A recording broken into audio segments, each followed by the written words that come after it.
Arrogância tentar medir a jornada do outro. Não dá pra saber. Não dá pra saber. Então tem políticos que são presos, aí daqui a um mês, notícia, fulano de tal começou seminário teológico na cadeia. Primeiro pensamento que a gente tem natural, vamos ser sinceros, o cara só quer redução de pena. Ele quer limpar a barra dele com opinião pública. Agora vamos lá. Pode ter algum caso de algum cara que no fundo do poço ele recebeu uma palavra de alguém, um pastor que estava lá, um culto que acontece na prisão, e esse cara, de fato, ele tem uma mudança de vida? Pode. Qual que é o meu papel? Cara, torcer para que seja real. Meu papel não é julgar se está sendo real, não. Porque eu não tenho esse poder. A Bíblia diz que Deus não vê como o homem vê. Irmão, olha para mim. Tem pessoas com aparência de piedade que são maldosas. Tem pessoas com um semblante neutro que são extremamente humanas, bondosas, misericordiosas. Não dá pra gente saber pela pessoa, não, Ferre. Eu não consigo olhar você e ler se você é um cara bom de verdade ou não. Se você me convidou pra de fato extrair o melhor de mim ou só propor pontos polêmicos que vão gerar corte. Não dá pra eu mensurar. O que eu preciso fazer? Cara, eu vou acreditar e esperar o melhor. Agora, eu posso sair daqui e eu posso falar, cara, eu esperava mais. Eu esperava outra coisa. Mas não dá pra saber. Então, qual que é o ponto? Aqui é entrevista, não tem conversa. É isso. Não tem choro nem vela. É isso. Então, qual que é o ponto? Só pra concluir agora, perdão. Cara, vamos celebrar, ou pelo menos ficar neutro. Mas eu acho que atacar não ajuda ninguém. Aí uma pessoa que você conhece se batizou.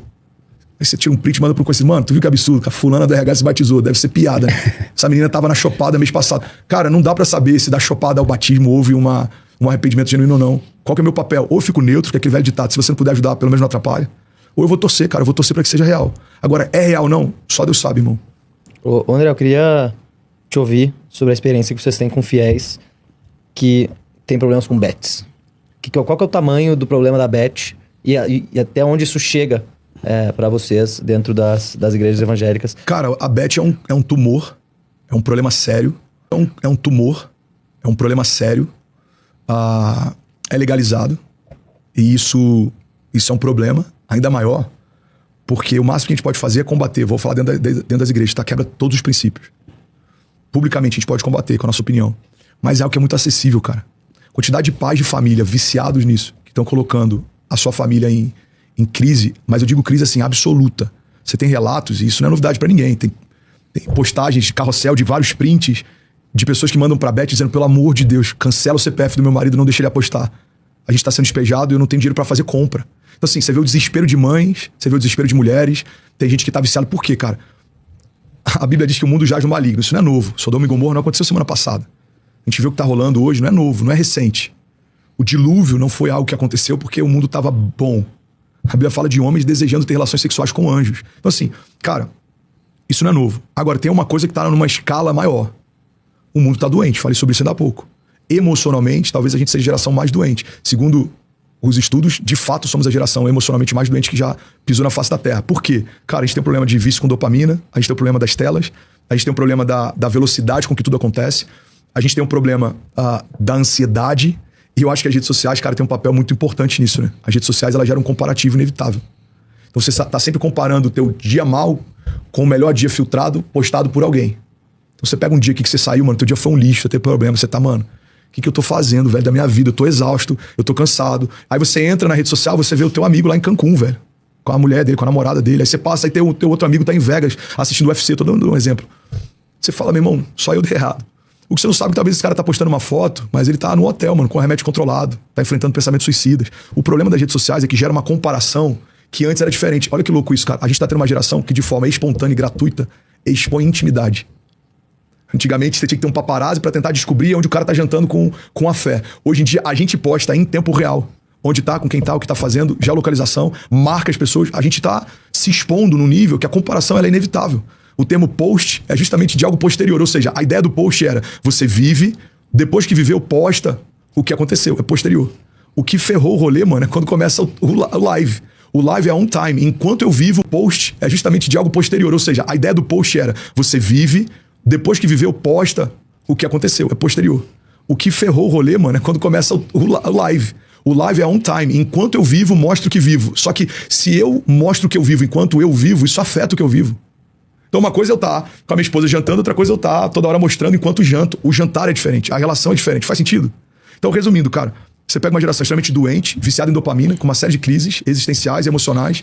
Você tem um joguinho, cara, que te dá dopamina num nível absurdo, com uma falsa sensação de recompensa imediata, que é outro desafio da nossa geração. A nossa geração tem uma crise com recompensa imediata. Cara, esse é um problema sério. Cara, você pega baby boomers, por exemplo, qual que era a premissa dos caras? Meu irmão, você tem que buscar. Se um baby boomer fosse te aconselhar, ele ia falar, você tem que buscar estabilidade financeira, um trabalho de carteira assinada, comprar uma casa própria, e é isso. Por quê? Porque a geração deles, cara, viu transição política, guerra. Os caras viram muro de Berlim, muros sendo levantados, derrubados, viram homens sendo empossados, depostos, um mundo de cabeça para baixo, guerra fria. Quando os caras vivem isso, o que eles falam de conselho para a geração seguinte? Meu irmão, procura estabilidade. Aí você tem uma geração, os mileniais, que foram criados com essa ideia de estabilidade. Qual que é a revolta dos caras? Irmão, eu quero liberdade. Eu quero fazer o que quiser. Eu quero trabalhar num lugar que a dinâmica é diferente. Eu quero liberdade. Então, onde é que a gente tá? Eu acho que a gente tá no meio de uma crise geracional por excesso de liberdade, de estímulos. E a gente, meu irmão, a gente precisa de uma tábua de salvação. Eu acho que a tábua de salvação para a nossa geração é o detox. Então, por exemplo, uma coisa que eu assumi, e eu não tô dando aula sobre, tá? Até porque eu tô num processo, mas eu assumi a ideia de que preciso estar offline com quem tá longe para eu conseguir estar online com quem tá perto. Então hoje, se eu tô num jantar de amigos, eu posso olhar uma vez ou outra se tem uma emergência dos meus filhos ou algo assim, mas eu tô aqui. Porque se a gente não vigiar, você tá conversando o tempo inteiro no celular, você tá vivendo as coisas o tempo inteiro com a cabeça em outro lugar, você tá sempre ausente do lugar que você tá presente. E aí, irmão, o que a gente pode fazer para tentar melhorar isso? Cara, detox. Vamos desacelerar um pouco, vamos ressignificar um pouco, vamos procurar alguns lugares de respiro emocional. A Beth, meu irmão, eu acho que é a expressão de uma geração doente emocionalmente, porque todo excesso revela uma falta. Agora, o que a Beth tá gerando? Cara, o inferno, velho. Inferno. Tem diferença de Bet para cassino? Eu não sei, porque eu não fiz estudos, tá? Então eu não vou falar aqui.